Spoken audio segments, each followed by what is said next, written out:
Hi everyone, welcome to Alma Pura Awakenings. My name is Nikki. I'm a spiritualist medium, and if you are back today from yesterday's part one of Talking to Heaven, welcome back. I'm so happy that you're watching.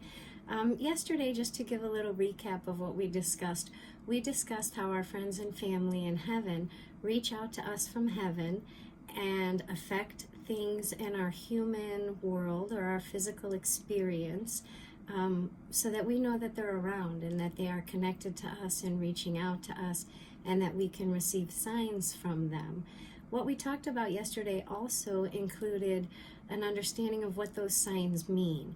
If my mom shows me a rainbow, under what circumstances would she show me a rainbow? Like, why is she showing me a rainbow today? The other thing is we want to pay attention to that, especially in the first year to year and a half that our friends and family are transitioned to heaven, because that is when we are most able to recognize their signs. The reason that we're able to recognize their signs is because we miss their human presence. So innately, when somebody passes, right away we try to seek them out, find them, make sure that they're okay. And when they begin reaching out to us from heaven and they give us these physical signs like birds or butterflies or rainbows, something of that nature, then that's how we know that they're around. Today's topic is taking that form of communication. We're going to kind of enhance it a little bit. So basically, in the external communication, they don't have a physical body anymore, our friends and family in heaven, so they are completely comprised of a soul body. And so they use their soul body to affect change or vibration on this earth that would send you a cardinal or create a rainbow in the sky for you, or call your attention to the brightest star, in the heaven. And that is what they do for us initially. The second round of communication would be for us to reach to the part of ourself that is like them, and that would be our soul. So in the first year and a half, we're interpreting things through our humanity because we see them, we touch them, we experience them with our five senses. When we're talking about the soul connection, the soul to soul connection, that would mean that our soul would communicate with their soul, and then the responsibility of our soul after that communication has occurred with our friends and family in heaven is for our soul to translate that information and share it with us. And the way that that is going to happen is through our chakra system. So we have 7 main chakras. We have one in our head. This is called our crown chakra. This deals with words and phrases and the way that our brain functions in connection to our spirit, not in connection to our human self. So think of the example from yesterday that talks about if you're laying on the couch watching TV and that's all your mind is focused on, and all of a sudden a thought pops into your head and says, do your laundry, and that's your inner voice. So when I refer to the crown chakra, I'm not really referring to the thoughts that are in your head that are triggered by a news broadcast or a TV show that you're watching or even a conversation that you're having.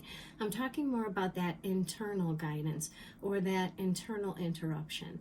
So that same part of you that may prompt a thought in your mind to cut the grass or do the laundry, that part of you is the part of you that is connected to your crown chakra. So if your soul wants to give you guidance for today, your soul has to have a way to do that, and your soul is going to do that by sharing information with you in your crown energy in words and phrases. Now those words and phrases that come from your spirit self is like an interrupted thought, okay? Just kind of pops into your head. Nothing triggers that thought process. It's just there. Excuse me. That thought process just kind of pops in.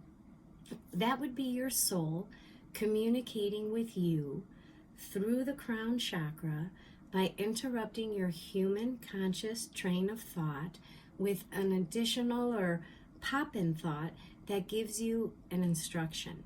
Now, this is your inner voice. This is how your soul can communicate with you in the crown chakra. When you communicate with people in heaven. Sometimes you will hear them through the crown chakra. And this would be something, for example, that you would recognize in your mind as other than your thought, other than your internal voice, maybe a translation of another voice, but it sounds like your voice in your head. Remember that your soul is the part of you that is connected to them, to their soul. So when you reach out to your family and friends in heaven, your soul talks to their soul, and then you two have a talk. And then when that completes, when that information is shared between the two souls, your soul and their soul, your soul gathers that information, that union, and translates it. And when your soul translates that information, it has to arrive in one of your chakras. The easiest chakras for that to arrive in is your crown chakra, your third eye chakra, and your throat chakra. And the reason that is because this is where you can identify a different thought process in your brain that isn't connected to your human consciousness. Like I said, that interrupted thought. So when it deals with somebody in heaven, it might sound like, for example, my mom used to say when she would get, like when she was joking around with us kids and she would get mad or she would want us to go do something, she used to say, "I'm going to ram you, Nicole. I'm going to ram you, Vern," or whichever one of us kids she was talking to. So there's been times in my life over the last 30 years that I am in the middle of my day and maybe I'm at work and I'm frustrated with something. I will be working just in the middle of my day and all of a sudden a thought will pop into my head and it'll be like, I'm gonna ram you. And that's a saying that my mom had. And so that saying that my mom had just kind of popping into my head, even though it's not necessarily her voice I hear in my head, it sounds like my own inner voice, but with the intonation of my mom. Excuse me, but with the intonation of my mom. So that's what you're looking for. A thought process that kind of just pops into your head that's interrupted, but that isn't of your own intonation, not of your own way of thinking. One of the things that used to make me laugh a lot about my dad is his accent. So my dad, instead of saying, "Oh, I appreciate you," he would say, "I appreciate you." And that's because we're Cuban and he had an accent like that. And so sometimes some of the words that my dad would say would have more of a Cuban intonation to it or a Cuban accent. So since my dad has passed away and he is in heaven now, sometimes when I feel his presence, my brain is going to say a word and that word will kind of come out of my mouth with that type of accent or that type of intonation. And then I know that that's my dad. When my grandma pops into my crown chakra, she used to call me Nicolita, and she used to say, "Ay, Nicolita, Nicolita." And sometimes I'll be cooking or cleaning or just kind of hanging out with the kids, and then that thought pop that interrupts what I'm doing with the kids or what I'm thinking about when I'm cooking. I just hear Nicolita, like that. And I know that that intonation is connected to my grandmother. So there's a few different examples to let you know not only how your soul can pop itself into your crown chakra by interrupting your human thought process with a command or an instruction or a piece of guidance, but also your friends and family can do that as well. However, when your friends and family do that, it's more them connecting to your soul, the two souls talking, and then your soul kind of translating that connection through the crown chakra. So that covers the crown chakra. The next chakra down is going to be our third eye, which is centered here. Puts off kind of a violet indigo light. This is your visual processing center for your spirit. So this is the place that your spirit is going to utilize visual impressions for the purpose of communicating with you. Now, if you can grasp how that works with yourself. So an example of how your soul might talk to you in the third eye, keeping in mind your soul has 7 main points of energy that she can connect with or he can connect with, and your family and friends in heaven have access to those 7 points of energy. So your form of communication with people in heaven isn't only directed into, can I see them, can I feel them? You have 7 chakras to determine a connection and how somebody feels in each point of energy in your body. So the second one down, like I said, is here, and it's your third eye. This is our visual processing center. What I want you to recognize here is that your spirit always talks to you through the third eye. So I'll give you an example of that.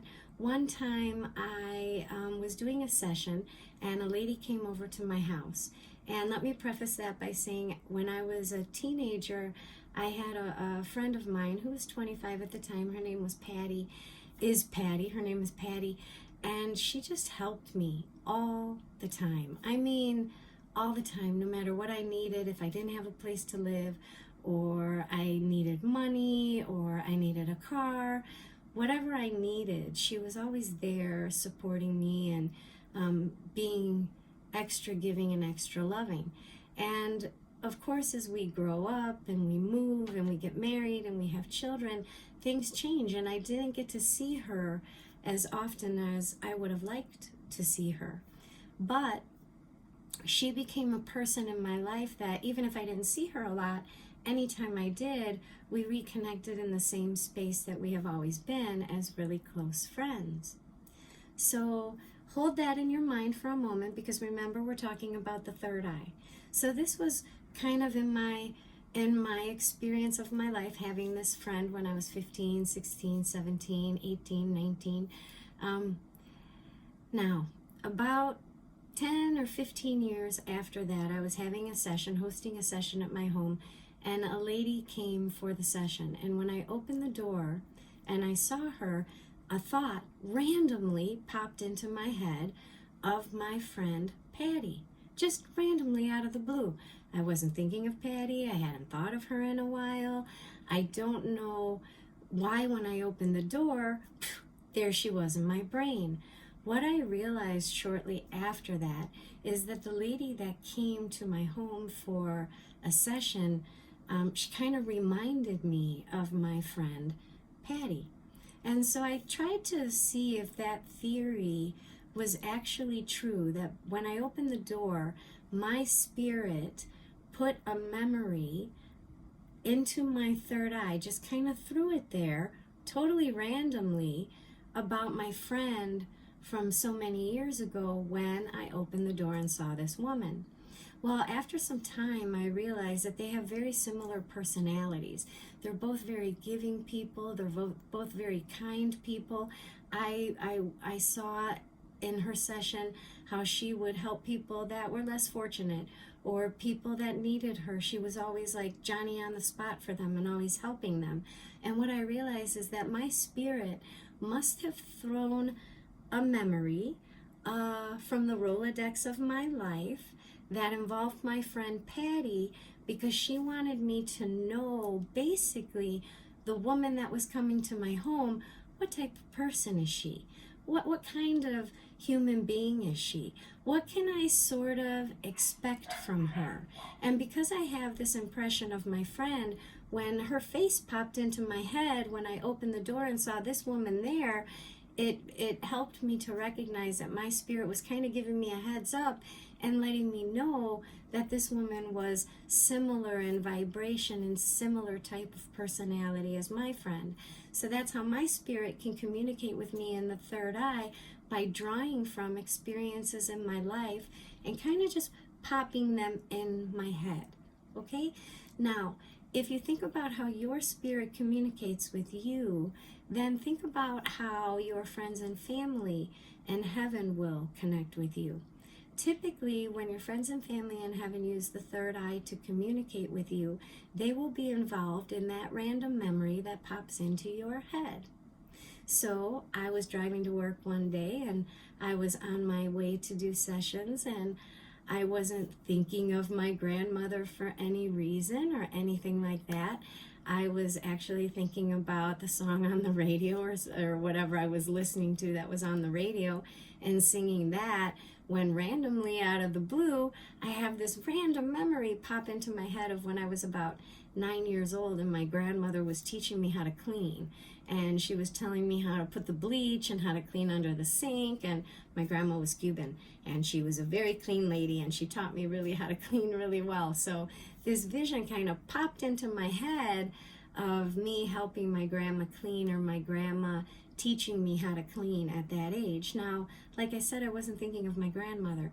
So how do we associate that? What that means is that my soul was talking to my grandma, and my grandma, her soul, told my soul that my grandma was going to be hanging out with me at work today, and that my grandmother was going to be my guidance. My grandmother was going to be my teacher today. And so what that showed me is that when people in heaven connect with us in our third eye, they are part of the memory. So if I have a memory that just randomly pops into my head of my mom, it means my mom is reaching out. If it's my grandmother, then my grandmother is reaching out. If it's so whoever it is in heaven that just kind of randomly pops into your head, that is going to be the person that is reaching out and connecting with you. Now, when we translate third eye impression, it's important to recognize that if I have a picture of my grandma, my grandpa in front of me, and I look at the picture, it triggers a thought. That's me thinking of them. That's not spiritual. That's a human thought that was triggered by the picture. I can look at the picture and I can think of all of those memories very literally the way I remember them. Now, if somebody in heaven is communicating with me like my grandmother did on that day that I was on my way to work, where I was going to do sessions, and I was singing a song on the radio and thinking I was thinking about what was on the radio, when randomly a thought pops into my head, and it's my grandmother teaching me how to clean when I was a little girl. Now, if I translate that vision or memory in a literal way, does that mean my grandmother wants me to go home and clean? No, it doesn't, because it comes from spirit. It is non-literal. It is symbolic. It's conceptual.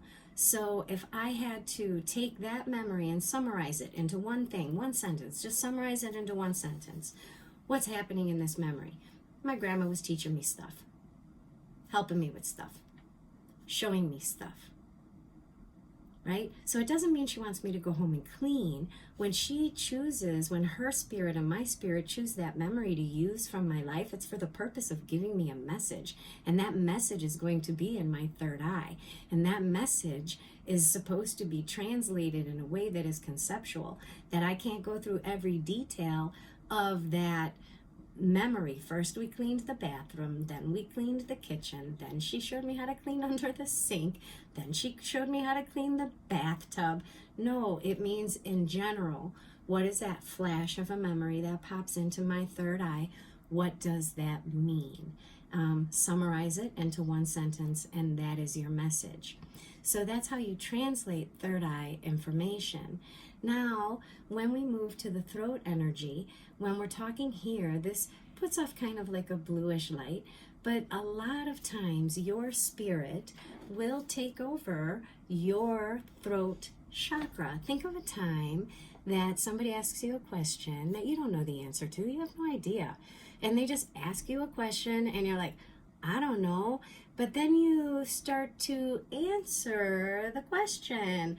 And as you're answering the question, or you're sharing information with them, and you're relaying and helping and speaking, and as you're doing it in your own brain, you're like, oh my God, I hope somebody's tape recording what I'm talking about right now, because this is really good. Like, I totally have to remember this. It's like this flow of energy that just comes out, this stream of consciousness that just the information flows from heaven through you and out you. And there are times that you might even say, I don't even know where that came from. I didn't know I knew that. I didn't have that explanation. I hope I remember what I said. When you yourself are surprised by the information that is coming out of your mouth, and your brain is able to separate what you're saying and what you're thinking. Those are two different things. Like, I'm saying this thing, but my brain is like, I can't believe I'm saying this, right? I can't believe, who is that? Wow. When that stream of consciousness happens, that those words just come out of you, that's where your soul is a little bit more dominant in your throat chakra than you are. Now, pay attention to those times. And the reason that I share this with you is because it's really important that you recognize that your friends and family are not talking to your humanity. They don't have a physical body. They cannot talk to your humanity. Your only access to your family and friends in heaven is your soul. So when I show you about how your soul can interrupt you in your crown chakra to do your laundry, you better be nice to that part of yourself, because that's the part of you that can talk to your mom, your dad, your sister, your brother, your grandma, your grandpa. It's important. It's important because your access to heaven is your soul, not your body. This is going to stay here, right? So when you think of how has your soul communicated with you here, and here. Here, it's get up and do your laundry, cut the grass, don't forget your debit card, bring a sweater on the way to the barbecue.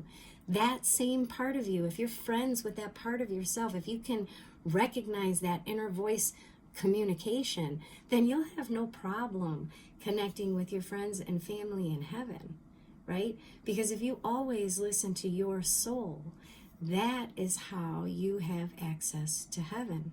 So I'm teaching you two different things here. I'm teaching you how to listen to your own inner voice, here, and here. Because if you can pick up on that, if you can come into balance with that and be friends with that, you basically have an open doorway to connect with the people that you love in heaven. Yesterday in my video, I said in a little comment, kind of jokingly, that every time my spirit tells me to do something, I do it. And I do it every time, because I really don't want to lose connection to heaven. I don't want to be half of who I am. I want to be like my full self. I want to be that, you know? And sometimes we only live half of an existence when we don't have that connection to our soul. We live so dominantly human that we disregard this part of ourself that is supposed to be the dominant self, because if it is, boy, our life is abundant and beautiful, and you can weather any storm, and fear goes away. It goes away. Fear goes away. Anxiety goes away. It just dissipates. It just leaves.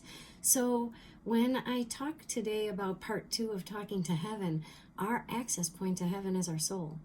So listen to your own inner guidance, because in the throat chakra, I'm sure there's been times where you have been surprised by what you've said.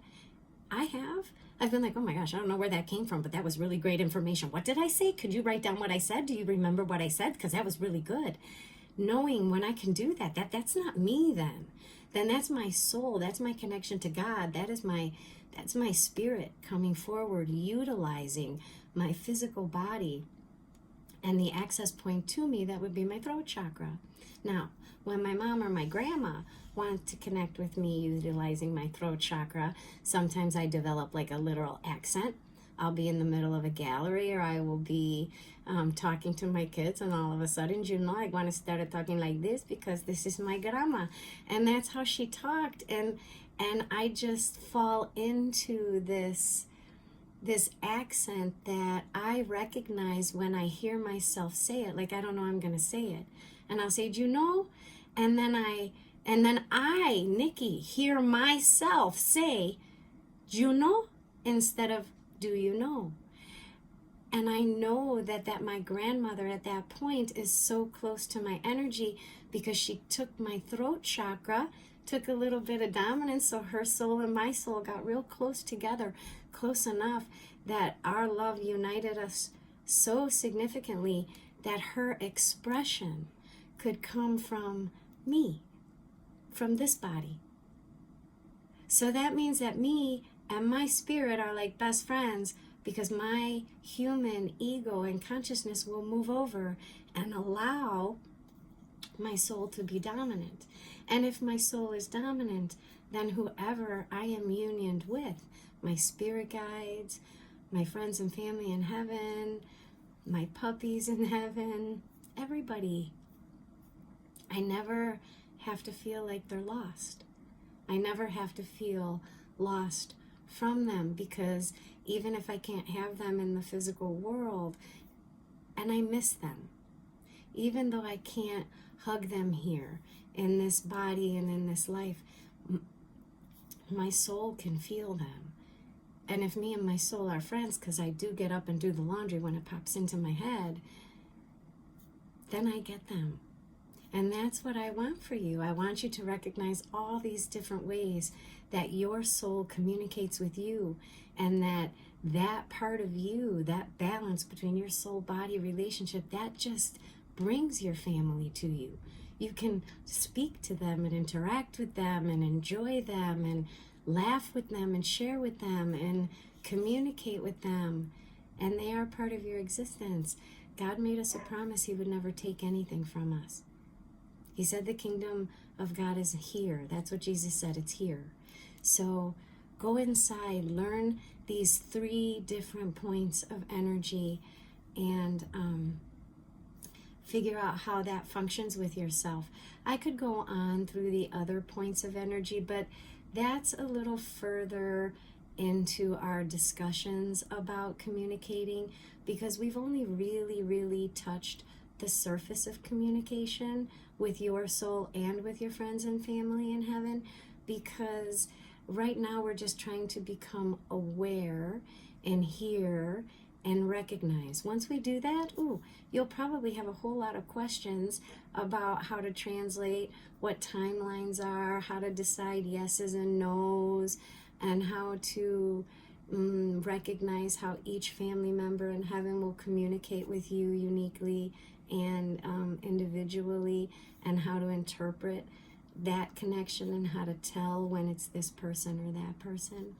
So in any case, I hope that today you have recognized that there is such a thing called internal communication with our friends and family in heaven, and that functions through our chakra system, and our access point to heaven and to communication with heaven is through that chakra system. And the way that we develop that chakra system communication is to listen to our inner guidance that kind of arises in us through one of these main points of energy. These top 3 are going to be our main points of energy initially, in order to recognize that intuition and how that intuition comes. I can describe for you that, just to end this, to let you know how I learned about this, when I was confused about the voices that I heard in my head, and I looked for a book to try to explain it to me, and I couldn't find one. And I wanted to know if this was possible to communicate with heaven or communicate with my own spirit, because, there's a lot of opinions. Some people say it's not good to do that. I knew it was God. I just needed some kind of explanation for how is it even possible that I could speak to heaven, or heaven could speak to me, or I could speak to my own soul, or that my soul could speak to me. And I had to come to a place of understanding, and I just want to share with you that where I found that place of understanding is in the Bible. And I found that in the New Testament, in Jesus's story. He was a human being. He went to a garden to pray to God, and God answered. And we know God doesn't have a body. We know a physical body. We know He isn't going to present Himself across the kitchen table from Jesus Christ. They're one, in the same. And yet He could have an interactive communication. He could have a discussion with God the Father about crucifixion. And how did He do that? And so when I was wondering if this was even possible, that's what I saw. I saw that Jesus and God spoke to each other. And if we're created in the image of God, then I should be able to speak to my spirit just like Jesus spoke to His spirit. And so I learned how that happened inside of my body just through prayer, just through prayer. So the understandings that I teach you about today, they didn't come from a spiritual book. I'm explaining that to you in a form of describing the chakra system, but I learned it. I understood the voices in my head. I understood what was happening in here because I read the New Testament, not because I read about chakras. I didn't learn about chakras until maybe 15 years later. I just knew that sometimes my soul spoke to me in my brain, and sometimes my soul spoke to me in my memory, and sometimes my soul spoke for me. Here, here, and here. Many years later, I met a beautiful woman named Anne, and when she told me about chakras, it kind of blew my mind. I didn't know that there was a name for what I had learned just by reading the story of Jesus. So I just wanted to clarify where I learned my information from. And I did learn it from the Bible. And the spiritual explanation of the chakra system is one of the best ways to explain it. And that's why I chose to explain that this way today. So namaste. Thank you so much for watching. Tomorrow, in my next video, part 3, Talking to Heaven, I'm going to be talking about shared connections and how shared connections with friends and family and heaven work. So we have covered part 1, external connection, and today, internal connection, and tomorrow we'll be talking about shared connections. So I hope you tune in. Thanks again for watching. Sorry if I got a little long-winded. Namaste. God bless.